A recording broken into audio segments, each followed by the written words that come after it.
Chers amis de la liberté, de la démocratie et de la bonne gouvernance, bonsoir. Bienvenue à ce nouveau rendez-vous de votre émission Le Grand Déballage. Aujourd'hui, qui fait un voyage exceptionnel au cœur des cancers, les maladies cancéreuses au Burkina Faso. Nous avons le premier cancérologue, on pourrait le dire ainsi, du Burkina Faso qui est notre invité ce jour. Le professeur Bambara est avec nous. Bonsoir, professeur. Bonsoir. Bienvenue sur le plateau de l'émission Le Grand Déballage. Comment va le professeur agrégé Aboubacar Bambara? Nous allons bien pour pouvoir bien s'occuper de nos malades. Ça va. D'accord. Alors, vous et la médecine, c'est une histoire d'amour. C'est parti depuis le papa qui était un agent de santé, qui vous a transmis le virus des soins médicaux. Comment ça s'est passé dès le début? Dites-nous. Alors, donc, on avait un papa à qui je rends hommage aujourd'hui, paix à son âme, qui était vraiment un agent de santé dévoué.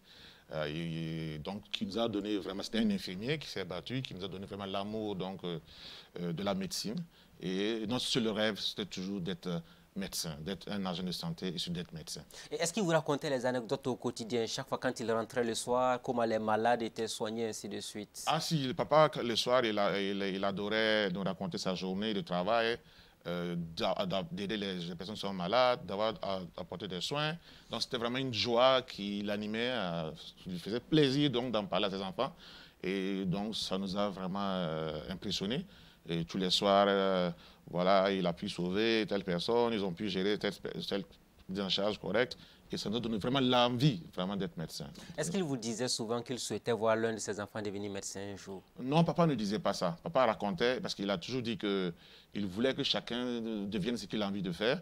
Et la preuve, nous sommes 5 garçons et je suis le seul qui a embrassé donc, la carrière médicale.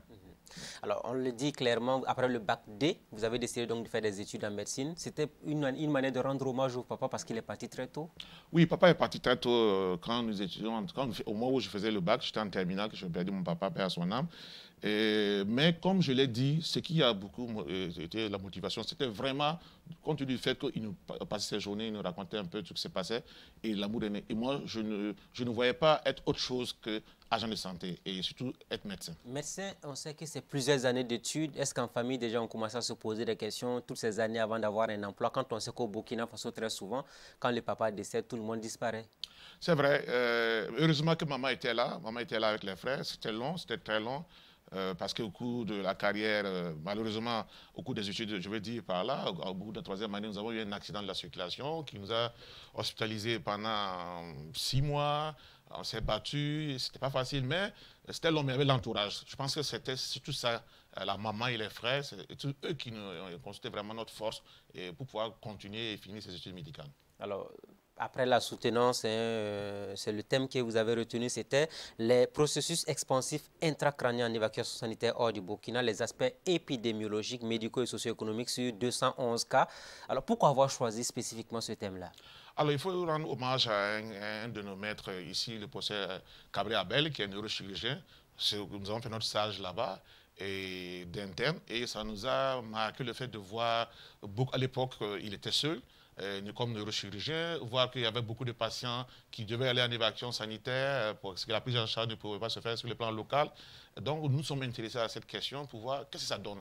Les aspects socio-économiques, ça coûtait à l'État, quelles sont les pathologies qu'on voyait beaucoup plus en évacuation sanitaire, pour ce qui concerne donc les processus expansifs intracrâniens, c'est dans la tête. Donc, à l'époque, on ne pouvait pas faire d'intervention chirurgicale au niveau de la tête. Donc, il fallait évacuer toutes ces personnes et on voulait voir quelle sorte de maladie se retrouvaient en évacuation sanitaire. C'était quoi la difficulté? Est-ce par manque de moyens ou le professionnalisme n'y était pas? Non, le plateau technique ne permettait pas ça à l'époque. On avait les compétences, mais on n'avait pas les moyens pour leur permettre de travailler. Exact, c'est-à-dire que c'est la vérité. Le professeur était très dynamique, bien qu'il étant seul, le professeur Cabré, mais c'était une question de plateau technique. Et on n'avait pas le plateau technique nécessaire. Et on n'avait pas aussi tous les moyens du traitement aussi. Par exemple, quand on parle de la radiothérapie aujourd'hui, on ne l'avait pas à l'époque. Donc, c'était difficile de pouvoir gérer ces pathologies-là au Burkina Faso et il fallait aller ailleurs. Alors, nous l'avons reçu sur ce même plateau, certainement qu'il nous regarde parce qu'il fut l'un des invités du grand déballage. Il avait réalisé une opération de l'anévrisme en son temps et ses premiers pas avaient été salués par l'ensemble des Burkinabés. Pour vous, c'était là donc un succès éclatant pour la médecine burkinabé? Oui, un grand succès parce que nous n'avons pas été étonnés par cela. C'est quelqu'un qui tient, qui est persévérant. Mais c'est très risqué quand même, non, d'ouvrir la tête de quelqu'un avec toutes les conséquences éventuelles. Oui, on peut même y perdre la vie. Bien sûr, le risque zéro n'existe pas en matière de médecine. Ça, il faut le dire. Surtout sur le plan chirurgical, le risque zéro n'existe pas. Donc, chaque fois qu'on va ouvrir la tête de quelqu'un, il y a bien sûr des risques, ça c'est vrai. Mais il fallait le faire. Le neurochirurgien a donc, au cours de sa formation, a la possibilité donc d'ouvrir la tête quand c'est nécessaire. Et à l'époque, justement, on ne pouvait pas le faire parce qu'il n'y avait pas tous les plateaux techniques. Et donc, il fallait beaucoup envoyer les patients en évacuation. Et vous avez soutenu avec brio. Prochaine destination, Congo-Brazzaville. Alors, vous avez bénéficié d'une bourse de l'État. Vous devez tout à l'État burkinabé, visiblement. Oui, je le dis, hein, vraiment, je reconnais que c'est vraiment... Et c'était une première d'ailleurs, parce qu'on nous a permis, après la soutenance d'y aller, ce n'était pas souvent évident. Et nous sommes allés donc avec la bourse de l'État. Vous étiez combien pour aller à Brazzaville pour cette spécialisation? Alors, pour cette spécialisation, nous étions deux. Nous étions deux et nous sommes allés... et moi, je suis revenu avant l'autre et ensuite l'autre est arrivé après. Donc, c'était vraiment... Alors, l'histoire aussi, c'est qu'à Brazzaville, c'était loin à l'époque, parce que vous savez que les Burkinabés n'aiment pas trop voyager. Le Congo-Brazzaville venait de sortir donc d'une guerre, et ce n'était pas évident, la peur, l'inconnu, mais l'envie de pouvoir revenir apporter quelque chose, ça touche. Donc, sur le plan médical, au Burkina Faso nous a vraiment animés, et on est allé. Ça a été une vraie période de misère pour vous? Oui, il faut le dire qu'à l'époque, 2006 à 2007 à 2010, c'était difficile, un pays qui sortait de guerre, l'accès à l'eau c'était difficile. Nous avons dû étudier avec les lampes tempêtes parce que c'était pas évident, donc, parce qu'il y avait des coupures d'électricité. Vous étiez quand même payé, non, en tant que oui. Boursier de l'État burkinabé, oui. Vous avez des rémunérations qui vous permettaient. Et puis vous avez aussi administré des soins, non, au niveau local non, pour avoir non, oui. Quand on va faire ses études, quand on est étudiant, il ne s'est pas autorisé de pouvoir faire des activités rémunératrices. C'est-à-dire qu'on ne devait pas faire des activités. On ne vit que de la bourse, hein? On ne vit que de la bourse. En tout cas, pour ce qui est de notre patron, oui. à qui je rends hommage aussi, qui n'est plus là, pour comme Balawa. Lui, c'est clair, vous êtes venu ici pour étudier. Donc, il ne concevait pas du tout qu'on puisse se retrouver dans les structures privées. Donc, c'était vraiment les études et vraiment les études. Donc, il fallait s'y consacrer et c'est ce qu'on avait essayé de faire en 4 ans. Est-ce que ce que vous aviez en son temps était insuffisant? Parce que vous avez dit que vous avez bossé avec des lampes tempêtes et autres. Non, les lampes tempêtes, c'était surtout par rapport au fait qu'il n'y a pas l'électricité de manière générale. À Brazzaville, il y a eu beaucoup de coupures à son temps et il fallait trouver quelque chose pour pouvoir étudier. Bon, dire que la bourse n'était pas suffisante, c'est discutable. C'est vrai qu'il y avait d'autres personnes qui avaient des bourses de l'Organisation mondiale de la santé. Nous, c'était une bourse locale. Mais on s'est débrouillé, on a essayé de faire ce qu'on pouvait faire pour tenir surtout. Parce que, étant donné qu'on nous a pris directement, on n'avait pas autre chose que la bourse. C'est-à-dire qu'on n'avait pas de salaire. Ouais. Et le défi, c'était de faire tout pour réussir, pour revenir dans son pays et puis servir sa nation, en fait. Exact. C'est ce qui nous a toujours guidés. C'est vrai que c'était très difficile à Brazzaville, mais l'objectif pour nous, vraiment, était de rentrer et d'apporter vraiment notre contribution, de servir notre pays avec beaucoup de plaisir. Alors, là, on tombe sur un thème d'actualité et de grande préoccupation, les cancers du sein d'emblée métastatiques. Pourquoi avoir choisi exclusivement de travailler sur les cancers du sein? Alors, c'était notre thème de mémoire de soutenance pour être donc cancérologue médical. Vous savez, souvent dans notre contexte, les patientes qui sont donc atteintes de cancer du sein ne font pas beaucoup attention. Ça commence toujours par une boule, mais si vous ne faites pas attention et que vous pensez à autre chose, le temps de faire le diagnostic, au moment où on fait le diagnostic, déjà, on a le fait que le cancer qui initialement était au niveau du sein est allé ailleurs et a donné ce qu'on appelle des métastases, notamment peut être au niveau donc des poumons, peut être au niveau donc du foie. Donc il y a beaucoup de patients et ça nous a intéressés et ça nous a émerveillé de voir qu'il y avait une proportion. Le cancer du sein, parce qu'on a l'impression que beaucoup de femmes en sont victimes. Donc une petite boule au niveau des seins, rapidement il faut aller en consultation. Il faut aller. Malheureusement, c'est le premier cancer chez la femme au Burkina Faso, le cancer du sein. Donc, vous en avez combien de cas aujourd'hui? Alors, on peut dire que dans notre pratique quotidienne, nous avons autour de 200 cas de cancer du sein que nous suivons. Et c'est généralement, lorsque la boule est là, ce qui est impressionnant, comme ça ne fait pas mal au départ. Donc, les patients donc, ne vont pas en consultation. ou alors il y a d'autres concepts qui sont là, c'est pas forcément... Oui, parce qu'on entend dans le milieu local, on dit il faut aller voir telle personne avec du balai. Vous entendez ça aussi, hein? C'est des idées reçues non, et ça marche toujours au niveau des populations locales. Malheureusement, ces cancers arrivent à des stades avancés ou même métastatiques, compte tenu du fait de la méconnaissance ou alors de la peur de la maladie, ou alors de nos traditions, des conceptions anciennes qui, par exemple, consistent à aller balayer lorsqu'on a balayé le sein, lorsqu'on voit une boule, alors on va mettre des potions là-dessus, de la terre et tout ça. Ou alors, vous déconseillez tout ça? Il ne faut pas faire ça. Oui. Quand vous voyez une boule au niveau du sein, que cette boule fasse mal ou pas, il faut aller consulter. Mais toute boule n'est pas égale à un cancer du sein, c'est vrai. Mais le fait d'aller, pour qu'on fasse, on vous examine encore, faire des examens qui vont arriver au diagnostic, c'est encore mieux que de rester. Au pire, de penser que c'est le voisin, c'est la voisine. Ce concept-là nous amène à se poser des questions sur le concept de la maladie chez l'Africain. Nous estimons toujours que quand on est malade, c'est la faute à autrui. Ce n'est pas normal qu'on soit malade. Alors qu'en étant un être humain, bien sûr, la maladie, même les arbres ont des maladies. Donc les animaux aussi ont des maladies. Pourquoi nous, êtres humains, nous ne voulons pas accepter que c'est une maladie? Et surtout le cancer, il ne faut pas en avoir peur. Si bien qu'on contourne, on va ici, on passe notre temps à prier sans consulter. Et bien sûr, en ce moment, quand vous arrivez, quand on fait le bilan, c'est là où on se retrouve à des stades métastatiques d'emblée. C'est-à-dire, au moment où on fait le diagnostic, le cancer est là, mais il est déjà allé dans d'autres parties du corps pour donner ce qu'on appelle les métastases. Apparemment, quand vous recevez des femmes dans cette situation, vous êtes meurtri vous-même en tant qu'agent de santé. Alors, je vous assure qu'on n'en dort pas. On n'en dort pas parce que ce n'est pas compréhensible qu'en 2022, que nous soyons toujours avec ces cas qui sont des cas historiques pour l'Occident. Il faudrait qu'on fasse beaucoup d'efforts, que nous-mêmes, Africains, moi je pense que c'est un concept d'Africain, nous acceptions que la maladie puisse exister. Nous acceptions que quand on est malade, il faut aller consulter. Il ne faut pas contourner, mettre des potions comme on l'a dit tantôt, les balais et autres. Il faut aller consulter. N'ayez pas peur. Parce qu'une fois que vous arrivez, et c'est un stade précoce, vous avez toutes les chances de vous en sortir. Mais malheureusement, si vous arrivez à un stade où il y a des métastases, notamment pour le cancer du sein, vous toussez, vous avez les yeux qui sont jaunes parce que le foie est déjà atteint, ou vous avez mal au dos parce que les os sont atteints, ça devient compliqué. Donc c'est difficile de vous en sortir. Donc consultez. Est-ce que c'est héréditaire? Alors, il y a une forme d'hérédité dans le cancer du sein et qui est d'environ 5 à 10%. C'est quand vous constatez dans la famille. Il y a des familles aujourd'hui, la maman a fait un cancer, la tante a fait un cancer du sein, la cousine fait un cancer du sein. Si vous êtes dans cette famille, vous avez un risque donc plus élevé donc de faire ce cancer. Et vous avez l'histoire de cette dame américaine qui est artiste, qui a fait des tests. Elle a vu qu'elle est prédisposée à avoir la maladie. Elle a fait une ablation de totale. Elle a fait une ablation préventive totale des seins. Donc c'est pour dire qu'il y a ce concept d'hérédité qui est là. Une fois que vous rentrez dans votre famille, vous vous rendez compte qu'il y a 2 ou 3 cas de cancer du sein, on doit commencer à s'inquiéter et surtout faire de la prévention. Mais malheureusement, ici, dans le contexte, on se retrouve avec une famille où la sœur a fait un cancer. Nous en avons une actuellement. Elle est même décédée, paix à son âme. Et la petite sœur...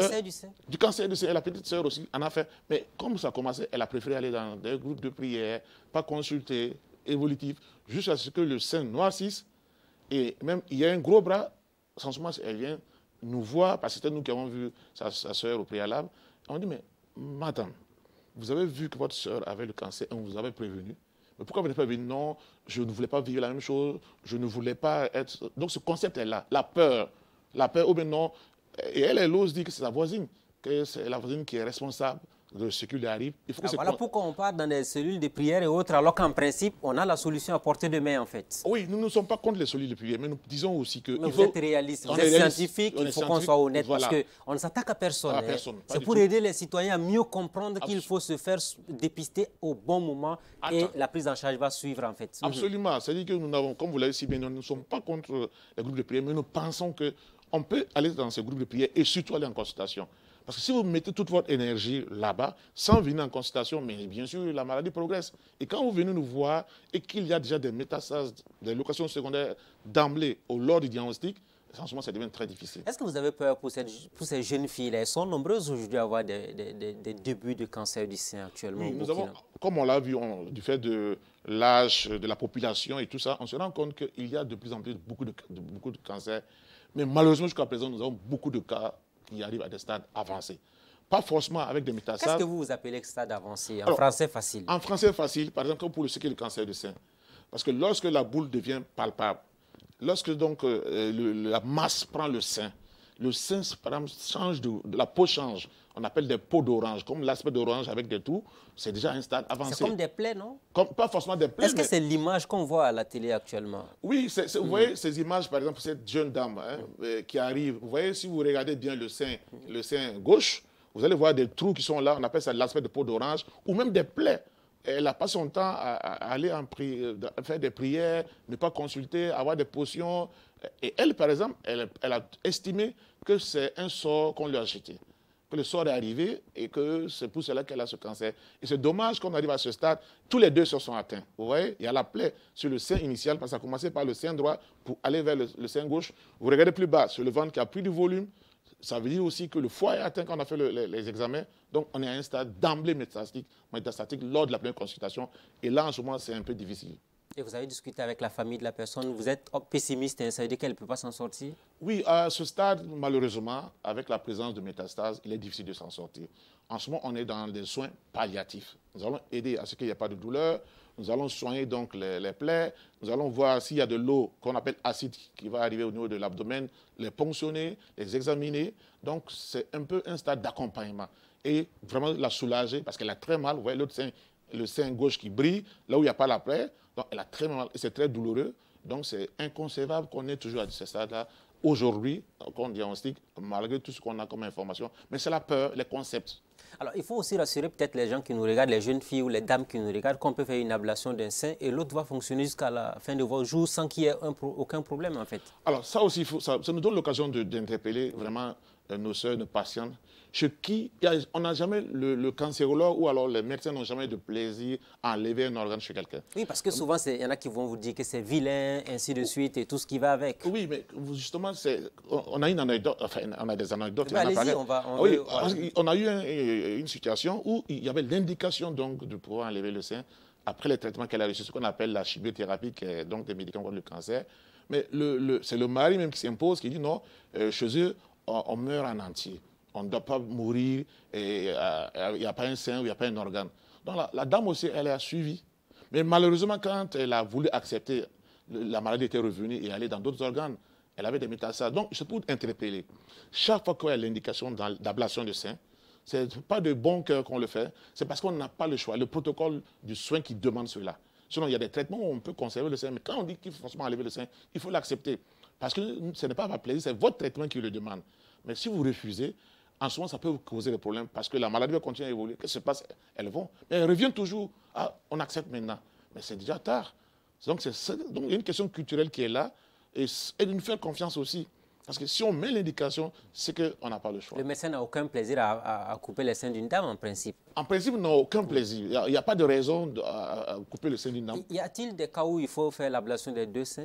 Malheureusement, il arrive qu'on ait des cancers d'emblée qui sont sur les deux seins et qui indiquent donc, pas bien sûr l'image que nous avons, mais qui indiquent qu'il va falloir forcément enlever les deux seins et la femme peut vivre. Est-ce que sa féminité continuera d'exister? Est-ce qu'elle pourra faire des enfants, entre autres? Cette question aussi, on peut se la poser. Oui, aujourd'hui, il y a quand même, on peut faire ce qu'on appelle la reconstruction mammaire. Aujourd'hui, au Burkina Faso, c'est possible de reconstruire le sein. C'est possible d'avoir encore le sein et de continuer à procréer. C'est vrai qu'on ne pourra pas avoir l'allaitement maternel, mais il y a beaucoup d'autres substitutifs qui peuvent permettre donc à un enfant qui naît d'une mère chez qui on allait, par exemple, les deux seins, de s'en sortir aujourd'hui. Nous pensons que la peur peut vous amener dans des problèmes. Parce que chaque fois que, ne serait-ce que, là on parle de la chirurgie, mais même la chimiothérapie, du fait que ce traitement qui est sous forme de perfusion contre le cancer, qui fasse tomber donc les cheveux, il y a des femmes qui refusent. Il y a des concepts qui sont là, donc ce n'est pas bien, mais on n'a pas le choix. Le cancer, quand il y a l'indication d'un traitement, il faut accepter, parce que si vous n'acceptez pas, vous refusez. Mais il n'y a pas d'autre alternative souvent. Oui, mais en fait, le traitement du cancer est souvent trop long, très coûteux, c'est ce qu'on dit dans l'opinion. Autant éviter de ne pas arriver à ce stade-là. Absolument, ça c'est la prévention. Nous sommes conscients que c'est coûteux. Et là, c'est un cri de cœur pour dire que nous souhaitons qu'aujourd'hui, nous puissions avoir un mécanisme qui puisse vraiment rendre les médicaments accessibles. Parce que quand vous voyez un traitement pour un cancer de sein qui vous coûte entre 80 000 à 200 000 francs chaque 3 semaines, à faire 6 fois, c'est long, c'est coûteux, donc ça devient difficile. Est-ce qu'il y a même des chances d'aboutir à des résultats acceptables? Tout est mitigé, tout dépend du stade initial. Voilà pourquoi d'où l'intérêt de venir à temps. Lorsque vous avez quelque chose qui n'existait pas sur votre corps, allez-y consulter. Ça peut ne pas être un cancer. Et si c'est un cancer qui est au stade précoce, vous avez toutes les chances de vous en sortir. Mais lorsque vous vous laissez que ça évolue, parce qu'avec la multiplication anarchique qui donne la définition du cancer, et la possibilité d'aller donc donner des métastases, en ce moment, ça devient un peu plus compliqué. Un stade avancé, un stade métastatique et traitement très long, coûteux, et bien sûr, malheureusement, là, avec pas des chances de s'en sortir. Une précision importante, de gros ou de petits seins, tout le monde peut être victime du cancer du sein. Il n'y a pas de spécification là-dessus. Non, quel que soit le volume du sein, oui, tout le monde peut faire le cancer, y compris les hommes.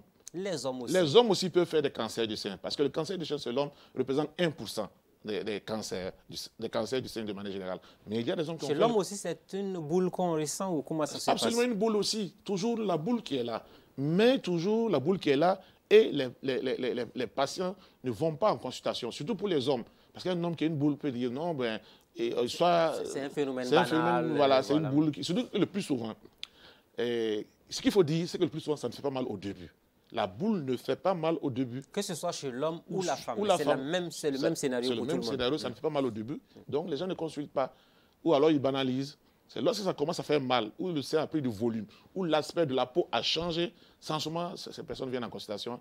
Et malheureusement, comme on l'a dit, ce n'est pas un stade de début, ce n'est pas un stade précoce. Restons sur le traitement. Vous avez dit tout à l'heure que les cheveux tombent et autres. Est-ce que vous devez rassurer tout le monde qu'à ce niveau-là, n'ayez pas peur, même si les cheveux tombent, pourvu que vous ayez la santé, après vous allez reprendre votre vie normalement sans problème. C'est important de préciser cela. C'est important. C'est-à-dire que quand les cheveux tombent, c'est réversible. C'est-à-dire qu'après le traitement, tout revient à la norme. Mais du fait que les cheveux tombent, beaucoup de gens ont peur.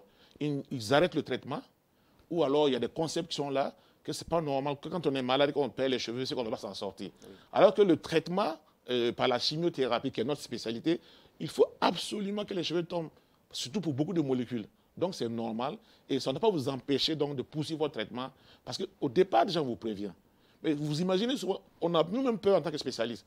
Souvent, dès que la femme entend que les cheveux tombent, donc je ne ferai pas. Mais c'est l'indication. Quand on vous donne l'indication du traitement, c'est qu'on n'a pas d'autre alternative. Il faut forcément aller par là pour avoir la santé. Donc, retenez que c'est la recherche de la santé et ensuite accepter les soins. Parce que si vous refusez, quel que soit le système, vous allez revenir.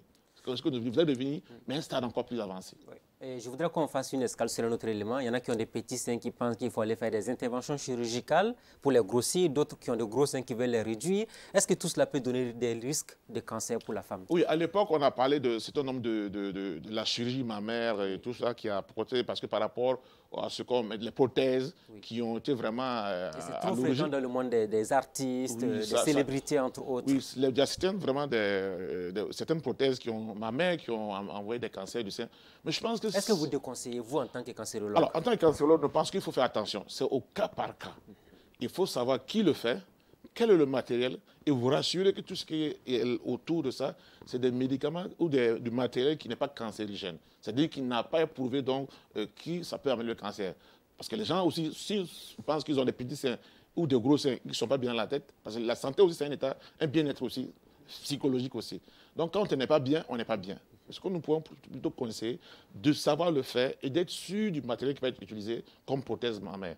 C'est ce que nous pouvons dire. Par principe, vous dites que ce n'est pas nécessaire forcément. Nous pensons qu'en principe, comme on l'a dit, nous, on pourrait être des blancs. Si nous sommes nés noirs, je pense que c'est la nature qui a voulu cela. Si vous avez des petits seins, c'est la nature qui a voulu cela. Si vous avez des gros, c'est la nature. Mais bon, finalement, on ne peut pas empêcher, mais avec beaucoup de précautions. Sinon, nous pensons que c'est mieux de pouvoir garder ces seins, d'être heureux. Alors, on entend beaucoup de choses autour donc, du cancer du sein. Il y en a qui parlent de palpation continue pour éviter d'avoir la maladie. Est-ce une recommandation importante que vous avez à donner aussi aux populations? Alors, dans le cas donc, du dépistage, nous disons que ce n'est pas de façon forcément permanente, mais l'auto-examen du sein. Aujourd'hui, du fait qu'on a des sujets qui font le cancer de plus en plus jeunes. Jeunes, c'est-à-dire à partir de quel âge? À partir de 25 ans, on a des cancers chez des filles de 25 ans, au moins de 25 ans, qui font le cancer du sein en Afrique, alors qu'en Occident, ce n'est pas le même profil. Donc ici, dès l'âge de 25 ans, nous conseillons de savoir faire l'auto-examen du sein. La femme doit choisir, attendre la fin des menstrues, donc pouvoir faire ça une fois par mois, C'est pas tous les jours, c'est Ah, pas c'est demain. pas à tout moment qu'il faut le faire. Hein. Pas à La tout fin des moment. menstrues, vous avez dit. La fin des menstrues, parce que pendant les menstrues, il y a un gonflement, les seins prennent du volume et c'est souvent douloureux, c'est sensible. Mais après les menstrues, jusqu'à une semaine, tout se remet un peu en ordre et c'est plus facile de faire l'auto-examen. Et toutes les femmes doivent pouvoir le faire. Parce que ailleurs, on fait la mammographie. Mais la mammographie, il faut avoir au moins 45 ans, plus de 35 ans à cause des rayons.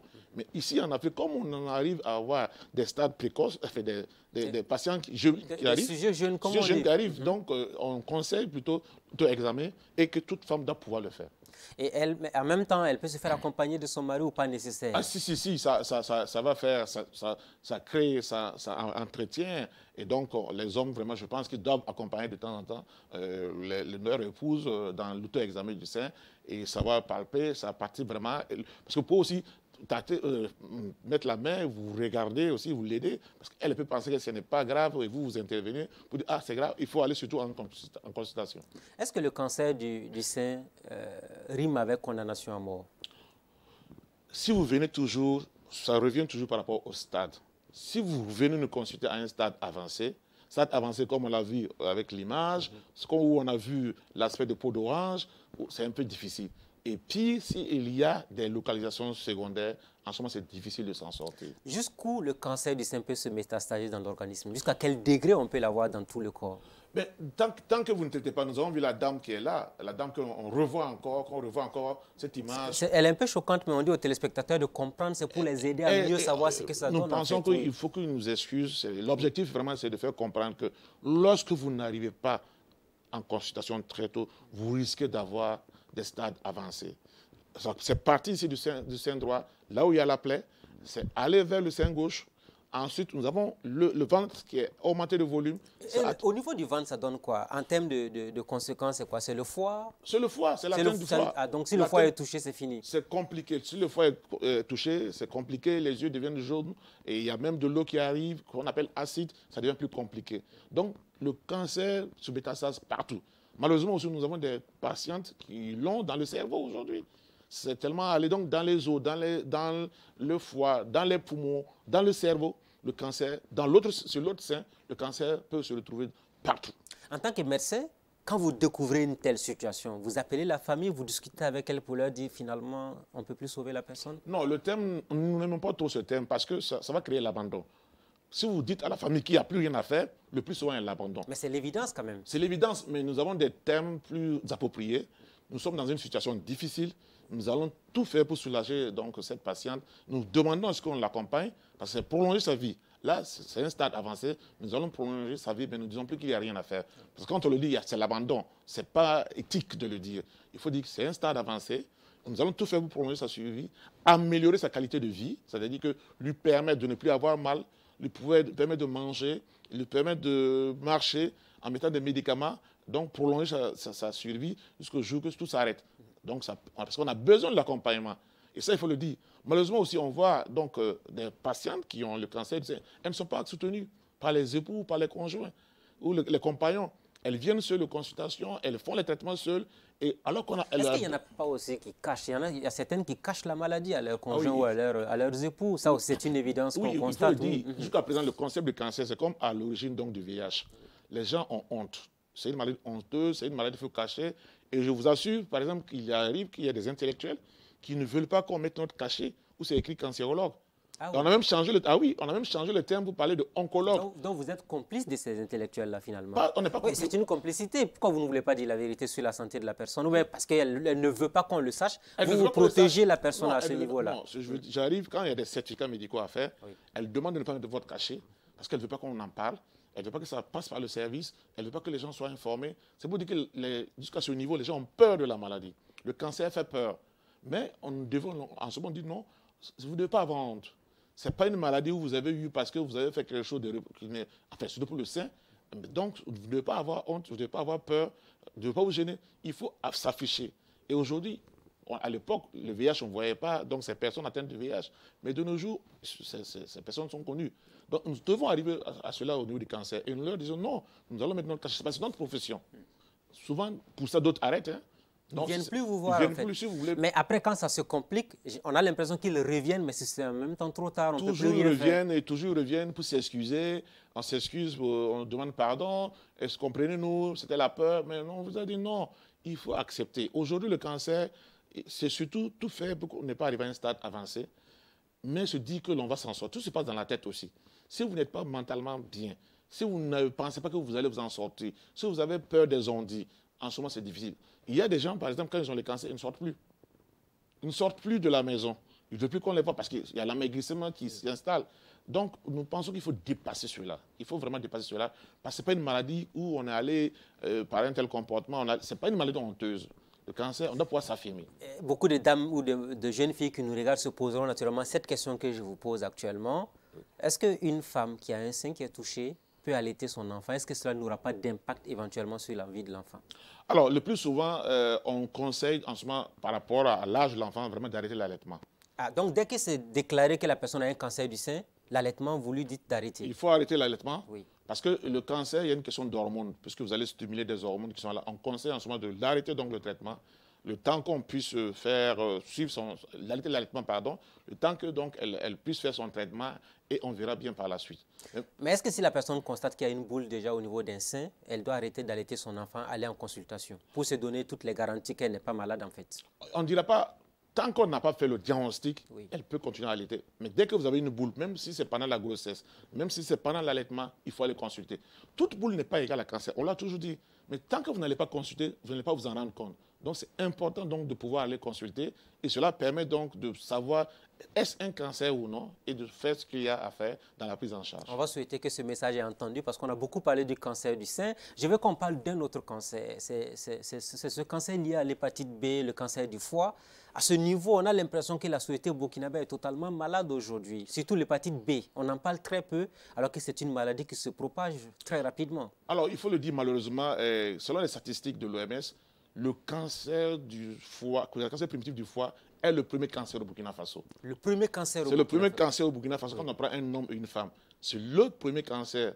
Et en 2020, il y a eu près de 800 cas de nouveaux cas de cancer primitif du foie. C'est-à-dire que c'est un gros problème de santé publique. Et le plus souvent, il y a l'implication donc de l'hépatite B.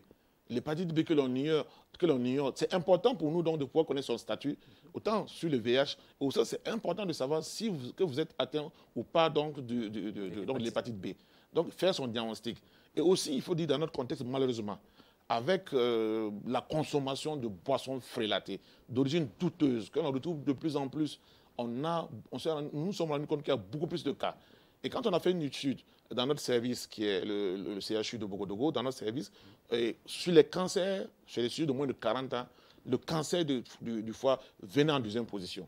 Les moins de 40 ans. Les moins de 40 ans. Ça veut dire que ça décime l'avenir de la jeunesse, l'avenir du peuple burkinabé en somme, on pourrait le dire ainsi. On peut le dire parce que Oui. si on continue comme ça, c'est très inquiétant. Oui. Parce qu'on a l'implication de l'hépatite B, mais aussi et surtout, en grande majorité, la consommation d'alcool frélaté. Il faut le dire aujourd'hui, nous devons arrêter cela. Il faut que ceux qui s'impliquent pour la santé publique, pour l'hygiène publique, fassent beaucoup de campagnes de sensibilisation parce que c'est une jeunesse qui est en train de se perdre dans cette histoire de cancer primitif du foie. Mais une précision importante, docteur, c'est important de dire qu'on peut faire l'examen de l'hépatite B et y faire même des vaccins pour éviter éventuellement que ça ne crée d'autres problèmes de santé. Une fois que vous faites l'examen et qu'on se rende compte que c'est négatif, l'antigène HBS n'existe pas, et vous pouvez faire donc le vaccin. Et le vaccin aujourd'hui est conseillé, parce que se rendre normalement dans le programme élargi de vaccination, et dès l'enfance, on peut le faire. Donc aujourd'hui, on ne peut pas concevoir qu'il y ait des gens qui ne connaissent pas les statuts sur le plan de l'hépatite B. Il faut le faire parce qu'une fois que le cancer primitif s'installe, parce qu'au début, on n'a pas de signes aussi, hein, c'est à peu près comme tout cancer, au début, vous n'avez pas beaucoup de signes. Est-ce que le cancer du foie est fulgurant? C'est très fulgurant parce que le foie a son rôle d'épurateur. C'est très important. Et on ne pourra pas faire de transplantation donc, hépatique. On ne peut pas transplanter votre foie. Et quand c'est des stades avancés comme ça, les yeux qui commencent à être jaunes, l'abdomen qui augmente, le ventre qui augmente de volume, le foie qui grossit, en ce moment, c'est difficile de vous en sortir. Et quand on se rend compte qu'aujourd'hui, ce cancer du foie est le premier cancer, tout sexe confondu, ça fait peur. Donc, il est important pour nous, pour des activités de santé publique, d'inviter la population à faire le dépistage pour l'hépatite B. Et quand c'est négatif, à se faire donc vacciner. Il faut se vacciner Parce que si vous arrivez à un stade avancé avec un cancer primitif du foie, c'est difficile de vous en sortir. Un autre élément très important, on entend parler dans l'opinion, les verres qu'on utilise dans les maquis, dans les kiosques à café éventuellement peuvent donner l'hépatite B. Est-ce que vous confirmez? Bon, c'est la consommation, c'est le mode de transmission orale. Hein. Oui. C'est vrai que la transmission aussi est sexuelle, mais orale aussi, par voie buccale. Donc, faites attention à tout ce que vous consommez dans les maquis, et tout ce qui est transmission orale, par la salive. On peut vraiment avoir un certain nombre de maladies, notamment aussi l'hépatite. Mais c'est surtout la voie sexuelle qui est là aussi. Et il faut en parler. Pas des rapports sexuels non protégés. Non protégés. Oui. Il y a un fort risque donc, de faire l'hépatite B. Et comme le plus souvent, l'hépatite B aussi peut passer de manière silencieuse, au moment où ça va se compliquer, jusqu'à arriver au cancer primitif du foie. On a un peu mal au ventre, en ce moment on vient en consultation. Après examen, on se retrouve qu'il y a un cancer du foie, c'est un peu avancé. Et c'est dommage. On ne peut plus rien faire. Il nous revient même qu'il y a des intellectuels, des gens qui ont beaucoup de moyens, qui sont surpris par l'hépatite B. Et finalement, donc, le cancer du foie, à la dernière minute, on s'est fait évacuer à coût de centaines de millions pour rien. Après, on revient avec un cercueil. Bon, c'est un peu une triste réalité. Lorsque ce cancer primitif qui est assez difficile, on a les moyens pour faire son bilan, on ne le fait pas. On laisse évoluer. On n'a pas une idée de son statut donc, contre de l'hépatite B et ça se transforme en cancer du foie et on est évacué. Mais en ce moment, c'est difficile. Même là-bas, ça va être difficile. Oui, mais parce que souvent, on se dit on n'a pas confiance à nos médecins et autres. Alors que c'est un faux procès qu'on vous fait à ce niveau. Nous pensons qu'aujourd'hui, on a toujours eu... Ce sont vos collègues du reste qui vont voir ailleurs. Il y en a même qui ne sont pas mieux que vous. Absolument. Il y a des collègues qui vont ailleurs et qui prennent tout ce qu'il y a comme argent. Ils dépouillent les malades. Quand je parle par exemple de la chimiothérapie, aujourd'hui, ici, la chimiothérapie, j'ai donné à peu près les prix. Mais ailleurs, c'est multiplié par 100, par exemple. Ils vont payer des millions pour faire de la chimiothérapie. Et ils reviennent maintenant parce qu'ils ne peuvent pas continuer. Ils reviennent maintenant, ils ne peuvent même pas continuer ici. Donc, c'est important toujours de faire confiance aux médecins d'abord sur le plan local. Et aujourd'hui, on a beaucoup de gens qui ont vraiment la formation nécessaire dans toutes les spécialités. Hein.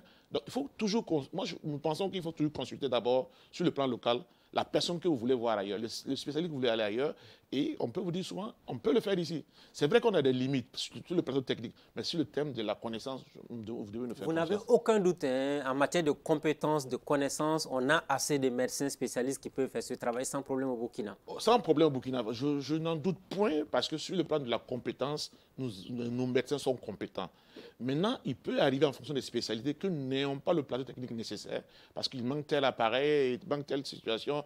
Ça peut arriver. Sinon, sur le plan de la compétence, nous sommes très compétents. Restons sur le cancer du foie. On parle aussi d'empoisonnement qui peut engendrer un cancer du foie. Vous le confirmez?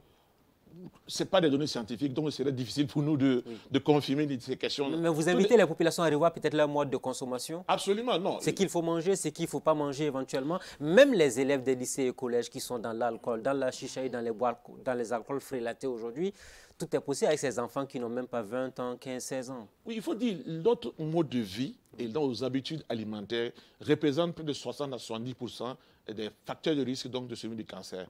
Donc, il faut faire attention. La consommation d'alcool frélaté, le tabac, le chicha, tout ce que peut... L'huile, par exemple.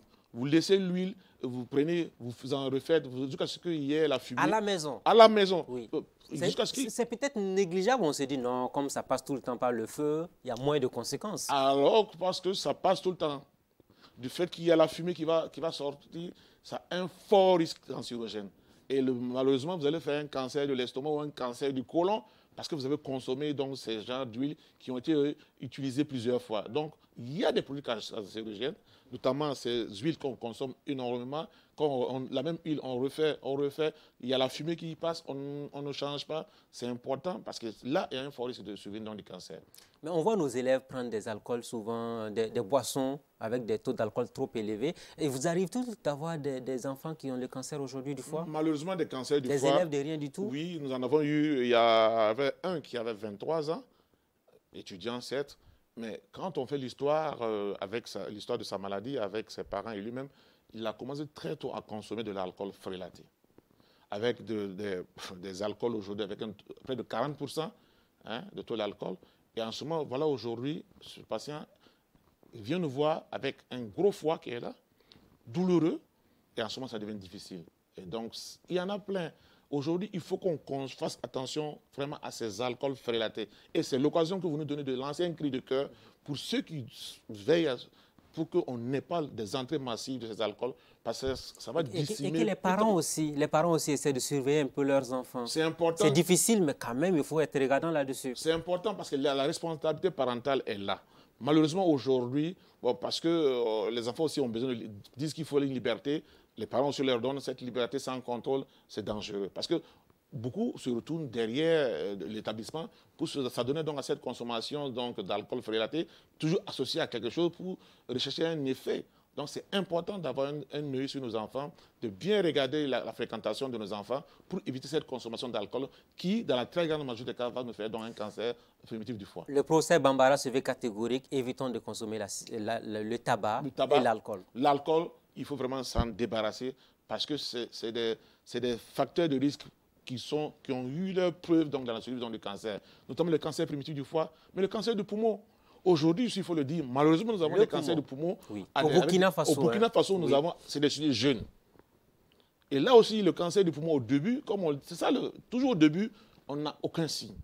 Et lorsqu'on commence à tousser du sang, c'est en ce moment qu'on se rend compte que ça ne va pas. Il y en a qui vous parlent de tuberculose quand on tousse du sang.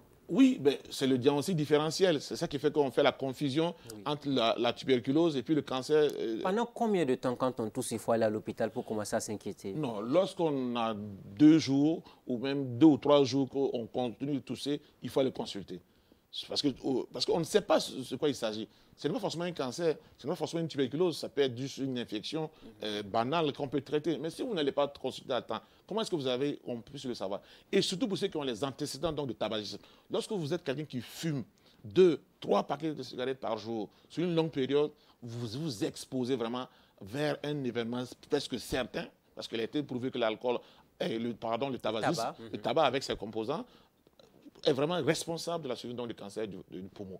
Donc aujourd'hui, surtout que les jeunes, dans les lycées, on voit des jeunes très jeunes, dès l'âge de 12-15 ans, commencent déjà à fumer.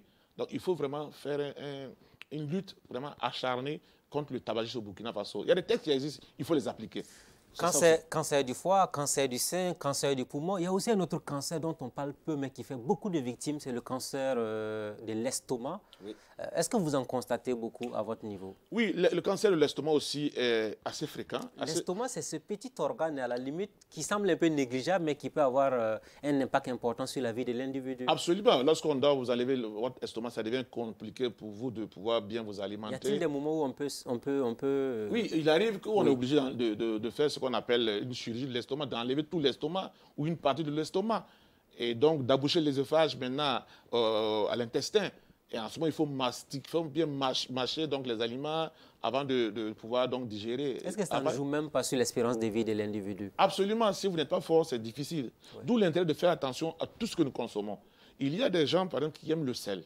Le sel, consommation de sel exagérée, il y a un risque de faire donc, de cancer de l'estomac. Ou alors, on aime tout ce qui est cramé. Quand on a de la viande, on part enlever la partie qui est cramée. Ou alors, on fait donc, du poisson braisé. On aime la partie qui est cramée. Donc, il y a un fort risque donc, de faire donc, le cancer de l'estomac. Et comme on l'a dit toujours, au début, ces cancers qui sont dans des organes qui sont des organes profonds, on n'a pas de signe au début. Et lorsqu'on arrive à un stade avancé, parce qu'on n'arrive plus à digérer, on a mal au ventre, on vient en consultation, on fait les examens, surtout que c'est un cancer de l'estomac, le plus souvent c'est un stade avancé. C'est pour ça qu'on dit que le cancer est un tueur silencieux. C'est le thème, c'est une tumeur maligne. Quand on dit que c'est malin, c'est un tueur silencieux. Parce que simplement, au début, vous ne sentez rien. Vous avez l'impression que vous êtes bien portant, jusqu'au jour où on commence à voir donc, des signes, c'est en ce moment on vient en consultation. Ballonnement ou gonflement de ventre, hein, c'est un indicateur important. La plupart de ceux-là même qui prennent les alcools frélatés, quand vous les voyez en circulation, ils ont le visage qui brille avec un ventre un peu bédonnant. C'est là, c'est des signes qui ne trompent pas. C'est des signes qui vont évoluer progressivement donc, vers le cancer proprement dit. Donc, devant tout signe inhabituel, devant un amaigrissement, devant une voix qui devient difficile, devant une toux qui persiste, il faut aller consulter.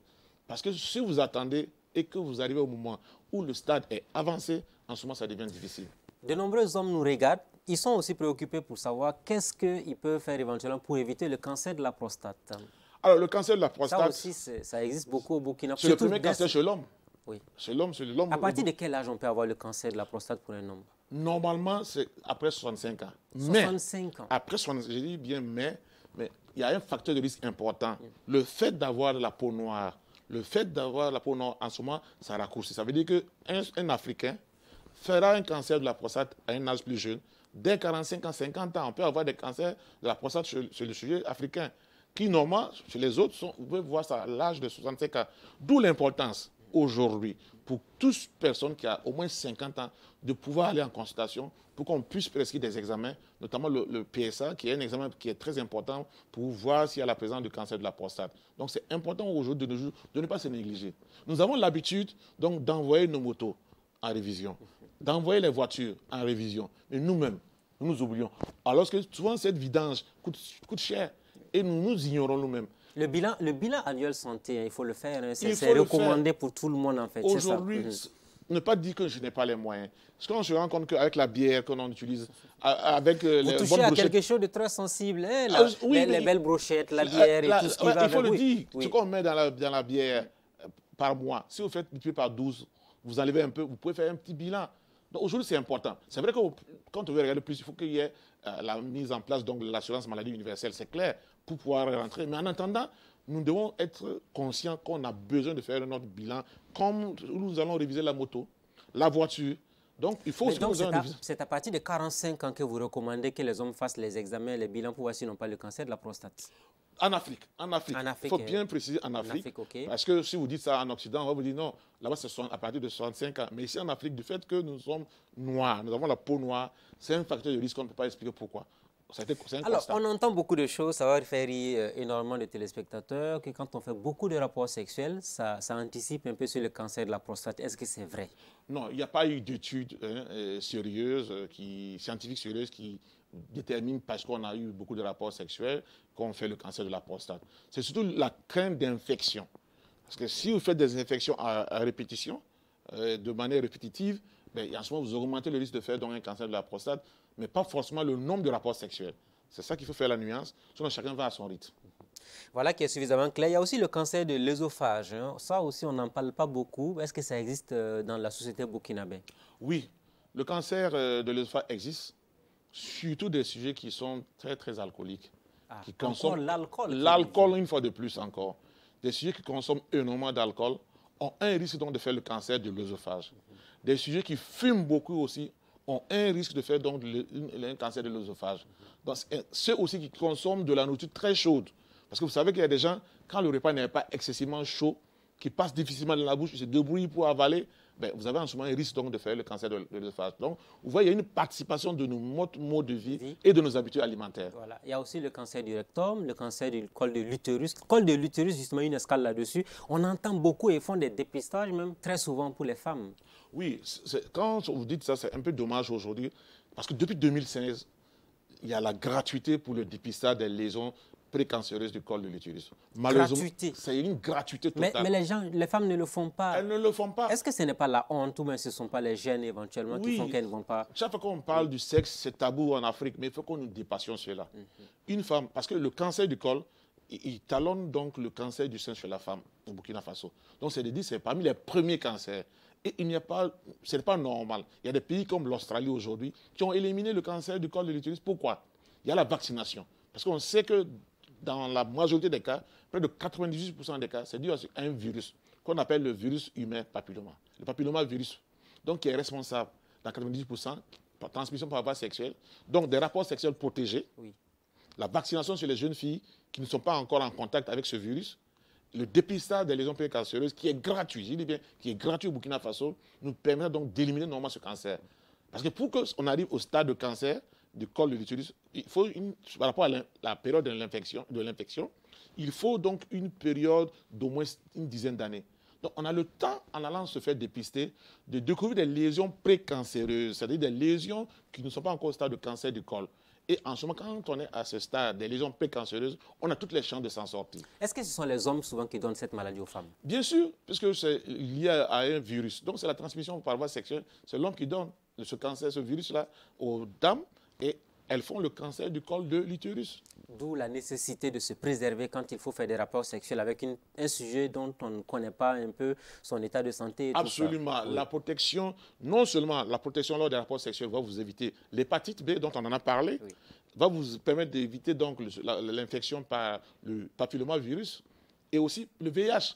Parce que malheureusement aussi les femmes qui sont atteintes de VIH, qui ne font pas les dépistages, font beaucoup de cancers du col de l'utérus.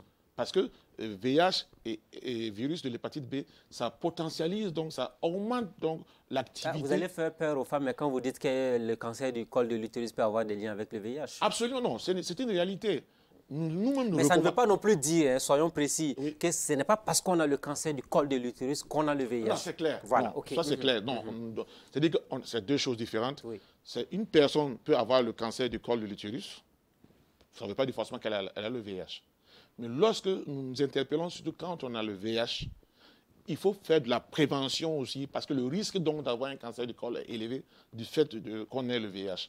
Mais ce n'est pas toutes les femmes qui ont le VIH, qui ont le cancer du col de l'utérus, qui ont le VIH. Ça, c'est clair. Deux autres cancers rapidement. Le cancer du rectum. Alors, au Burkina Faso, est-ce que c'est lié notamment à certaines pratiques sexuelles de certaines personnes ou bien c'est lié peut-être aux hémorroïdes? Alors non, les hémorroïdes ne se transforment pas généralement en cancer le plus souvent, mais il y a effectivement la notion de certaines pratiques sexuelles, c'est vrai. Mais là aussi, on est là, on ne se rend pas compte. Au début, on commence à avoir des saignements, on est constipé, on fait des saignements. Lorsqu'on va à la selle, on préfère penser justement que c'est des hémorroïdes. On fait de l'automédication. Ah, vous déconseillez d'utiliser ces potions qu'on vend un peu partout au Burkina Faso? Il faut éviter l'automédication. Parce que ce que vous pensez que ne pas être grave peut être très grave. Ou ce que vous pensez être grave n'est pas grave, peut être grave. D'où la nécessité donc de consulter un agent de santé qui va vous examiner et qui pourra regarder si c'est un cancer ou pas. Malheureusement, le cancer du rectum aussi, les gens arrivent à des stades toujours avancés. Et l'histoire, c'est quoi? Au début, j'avais des difficultés pour aller à la selle. Ensuite, il y a eu du sang mêlé au sel. Et à un moment même, que du sang. Non, je pensais que c'était de l'hémorroïde. On va prendre des potions ici à gauche, à droite. On se soigne, ça persiste et on vient en consultation. Donc, logiquement, quand on part au sel, il faut tout le temps vérifier, voir s'il n'y a pas du sang éventuellement. Pour tout le monde, hein, c'est homme comme femme. Hein, homme comme femme, faites attention, parce que la présence de sang dans le sel peut signifier deux choses. Ça peut ne pas être grave d'abord, mais ça peut être grave, un cancer du rectum ou un cancer même du côlon, le gros intestin. Donc, d'où l'importance de pouvoir de temps en temps regarder. Et il y a même un test qui permet donc de vérifier s'il y a la présence de sang dans les selles, dans le cadre de la prévention donc, du cancer du côlon. Donc, c'est important de regarder souvent les selles. L'autre cancer qui est encore plus grave, c'est le cancer des reins. Ça existe au Burkina. Au Burkina aussi, tous les cancers, c'est le cancer du rein. Parce qu'on entend beaucoup parler d'insuffisance rénale. Est-ce qu'il y a un lien entre insuffisance rénale et puis cancer du rein? Non, l'insuffisance rénale, c'est autre chose. Mais le cancer du rein peut amener donc à avoir une insuffisance rénale. Tout ça, par exemple, le cancer du rein aussi, c'est un organe profond. Au début, il n'a pas de signe. Donc, si vous ne faites pas votre bilan, si vous n'allez jamais faire l'échographie, si dans votre vie, vous ne faites jamais d'échographie, vous ne faites jamais de bilan, à la fin d'année, vous fêtez, vous ne pensez pas que vous avez fait 12 mois, il faut s'arrêter aussi, faire le point, voir votre... Donc, quand vous avez un cancer et vous commencez à pisser, cancer du rein, vous commencez à pisser, vous ne vous rendez pas compte, et que ça devient avancé, en ce moment, ça devient difficile de s'en sortir. Alors, malheureusement, le traitement est très difficile. Quand on ne peut pas l'opérer, les médicaments ne marchent pas très bien, et bien sûr, là, en ce moment, c'est plus compliqué. On sait bien qu'il faut se prémunir de toutes ces maladies, il faut se mettre à l'abri, se faire donc dépister de façon anticipée, ça permet d'éviter. Alors on s'achemine pratiquement vers la fin de ce rendez-vous, c'est allé très vite avec vous. Vous parlez de tout ça avec beaucoup d'enthousiasme, mais au début ça n'a pas été facile parce que quand vous êtes entré de Congo-Brazzaville, vous avez fait 3 mois sans avoir un emploi au Burkina Faso. Qu'est-ce qui s'est-il passé? Alors, c'est des moments difficiles. Nous sommes entrés donc de notre formation. Nous vous rappelons que nous avons fini donc en novembre 2010. Nous sommes entrés dès décembre. Pendant 3 mois, on était là. On a pu être affecté à Yalagado, mais pas de service. Nous avons fait donc l'oncologie médicale, mais pas de service. Il fallait donc, par l'intermédiaire d'un de nos maîtres, notamment qui a arrêté le procès Tapsoba, avoir l'ordre d'un médecin où on s'habille dans notre voiture et on va rester à l'ordre d'un médecin pendant 3 mois. Je vous assure, c'est parce que nous avons voulu servir notre pays, comme vous l'avez dit au début, parce que nous avons bénéficié de l'appui de l'État, d'une bourse de l'État, sinon vous repartez quelque part. Mais qu'est-ce qui n'a pas marché? Qui vous en voulait autant? Est-ce que c'est la méchanceté aussi humaine au Burkina Faso, il faut le dire honnêtement? Bon, je ne sais pas. Je ne sais pas si c'est ça. Mais nous pensons que, avant, c'est vrai que l'oncologue médical n'existait pas. Le cancérologue médical qui fait la chimiothérapie vraiment n'existait pas. C'était difficile. On vous regardait, on n'avait pas voulu vous prendre, on ne veut pas. Non, on était obligés d'aller dans un service de chirurgie à Yargado pour pouvoir rester et mener nos activités. Et là aussi, au début, pas de bureau, il n'y a rien. Personne ne vous donnait quelque chose. 3 mois dans la voiture. 3 mois, et vous assure que c'était des périodes très difficiles. Vous vous posez beaucoup de questions. Et quel enseignement vous en tirez? Et à cette jeunesse qui nous regarde, quel est le message que vous avez Alors, le message, c'est de ne jamais être pressé. De ne pas toujours vouloir tout avoir avant de commencer. Si c'était le cas, on n'allait pas être là. Pour être là où on est aujourd'hui, on s'est contenté du peu en espérant que demain serait meilleur pour nous permettre d'avoir vraiment la mentalité nécessaire de tenir. Donc, ne pas toujours vouloir tout en même temps. Parce que vous rentrez de... Vous n'allez quand même pas rendre l'appareil aux jeunes, c'est clair. Pas du tout. La preuve, au moins, ça nous rassure. Au moins, non, la preuve, c'est qu'aujourd'hui, nous avons au moins 10 donc, burkinabés qui sont en train de faire notre spécialité. Nous avons tout fait pour qu'ils puissent avoir des sites de formation. Donc, c'est dit qu'on est ouvert. On est ouvert. Et parce que seul, on ne peut pas gérer. Déjà, nous ne sommes pas nombreux dans notre domaine. Nous sommes 3 aujourd'hui, burkinabés, à faire la spécialité donc, de cancérologue médical, donc pour près de 20 millions d'habitants. Donc il faut ouvrir, il faut permettre à d'autres spécialistes, d'autres personnes de faire notre spécialité. En quelques secondes, est-ce que vous avez des conseils pour l'ensemble des téléspectateurs qui nous regardent? Alors, je voudrais d'abord vous remercier pour l'opportunité que vous nous donnez.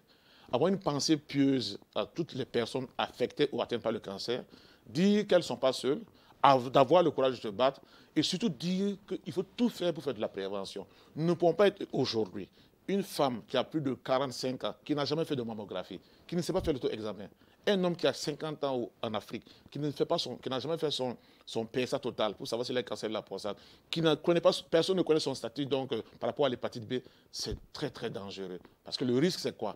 Un tueur silencieux, comme on l'a dit, et lorsqu'il arrive à un stade avancé, c'est difficile de vous en sortir.